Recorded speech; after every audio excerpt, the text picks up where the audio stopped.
बातों से नहीं आता बदलाव। सोच से बदलती है दुनिया, बदलते वक्त के साथ बदलनी होती है सोच।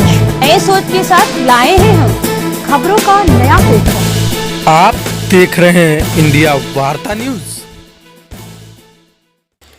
इस समय उत्तर प्रदेश में चुनाव का माहौल चल रहा है।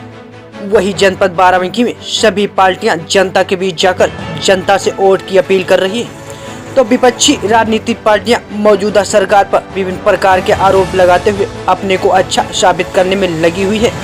ऐसे में युवाओं को रिझाने के लिए पार्टियां नौकरी देने और तमाम प्रकार के वादे कर रही है। वही मौजूदा सरकार में कुल 8 परीक्षाओं के पेपर लीक हुई, लाखों युवाओं की मेहनत पर पानी फेर गया और इसी मुद्दे को लेकर लगातार विपक्ष भाजपा सरकार को घेरता चला आ रहा है। वही विधानसभा चुनाव से पहले टेट भर्ती परीक्षा का पर्चा लीक होने से विपक्ष एक और हथियार मिल गया, लेकिन सरकार ने आनन फानन पर्चा लीक में सम्मिलित अभियुक्तों पर कार्रवाई करते हुए दोबारा परीक्षा भी करवा दी और अभ्यर्थियों के लिए मुक्त यात्रा की सुविधा भी प्रदान की है। तो वही बीते दिवस हुई टेट की परीक्षा में विभिन्न प्रकार स्थानों पर साल्वर गैंग और परीक्षा में कुछ नकल करते हुए मुन्ना भाई भी मिले हैं। फिलहाल इस मुद्दे को विपक्ष पर एक हथियार के रूप में इस्तेमाल कर रहा है। इसी को लेकर हमने कुछ युवाओं से बातचीत की, जानने की कोशिश की आखिर चुनाव में युवाओं पर इस मुद्दे का प्रभाव पड़ेगा या नहीं। आइए आपको भी दिखाते हैं इस दौरान युवाओं ने क्या कहा। मतदाता है और ये चुनाव का माहौल चल रहा है और चुनाव मतलब आने वाला है। आप किन किन मुद्दों को लेकर के इस बार वोट करेंगे? देखिए, इस बार का जो चुनाव है वो बहुत सटीक चुनाव है। इसमें सभी पार्टियां अपने जो है फील्ड में उतर गई हैं और ये लोग चाहते हैं कि जो है किसी न किसी तरीके से लुभाया जाए और अपना मत लोग हमको करें।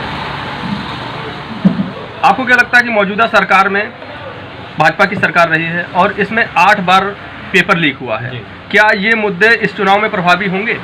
असर पड़ेगा इसका चुनाव? जरूर होंगे, क्योंकि जो भी चुनावों में फाइट में आते हैं तो 2 ही मुद्दे लोग लेके आते हैं, एक तो किसान, दूसरा जो युवाओं को रोजगार। तो ये दोनों धराशायी हैं इस सरकार में, क्योंकि किसान का कोई भी जो है जैसे राशन को लेकर के ये सरकार राशन दे रही है, चावल दे रही है, सब चीज़ दे रही है, लेकिन जो सांड हैं खेत में वो लगातार जो है वहाँ से उत्पत्ति नहीं होने देते हैं और सरकार जो है कहती है कि हम बहुत विकास कर रहे हैं, हम लोग जो है किसान की आय बढ़ा देंगे, लेकिन ऐसा कुछ नहीं है। किसान की आय ऐसे नहीं बढ़ सकती है। दूसरा ये जो रोजगार की बात, 3 बार तो हम जानने में हमको मालूम है कि 3 बार पेपर लीक हो चुका है। आपने 8 बार कहा, हो सकता है ऐसा हो, लेकिन ये क्यों हो रहा है? ये इसी सरकार में क्यों हो रहा है? सपा में क्यों नहीं हुआ? भाजपा में हो रहा है, कांग्रेस में क्यों नहीं हुआ? ये तो जांच का विषय है। और हम लोगों से गुजारिश यही करेंगे कि इस बार जो चुनाव का मत दें वो बहुत सोच समझ के करें, क्योंकि अगर इसी तरीके से होता रहा तो आने वाले समय में रोजगार नहीं रह जाएगा और बेरोजगारी का पारा लगातार बढ़ता जा रहा है, क्योंकि सरकारें जो हैं युवाओं को रोजगार के नाम पे जो है सरकार बनती है, किसानों की दोगुना आय करने के नाम पर सरकार बनती है, लेकिन इनको साइड में रख के और ये अपनी जेब भरने में लग जाते हैं।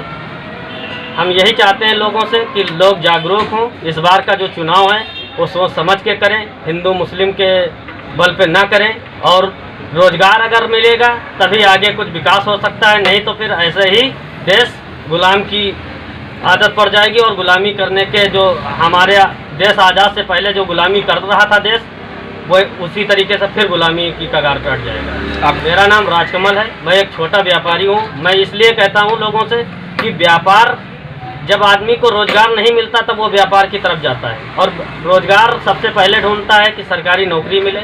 जब लोगों को नौकरी नहीं मिलती है तब वो कहीं ना कहीं ठेला लगाते हैं, कहीं ना कहीं दुकान खोलते हैं, और आने वाले समय में ठेला और दुकानदारी का भी काम धंधा सब चौपट हो जाएगा, क्योंकि लगातार अभी एक कोरोना वायरस आया है, इसके बाद कोई भी इससे घातक बीमारियां आ सकती हैं, लेकिन सरकार किसी को जो है सही और सटीक नहीं दे पा रही है।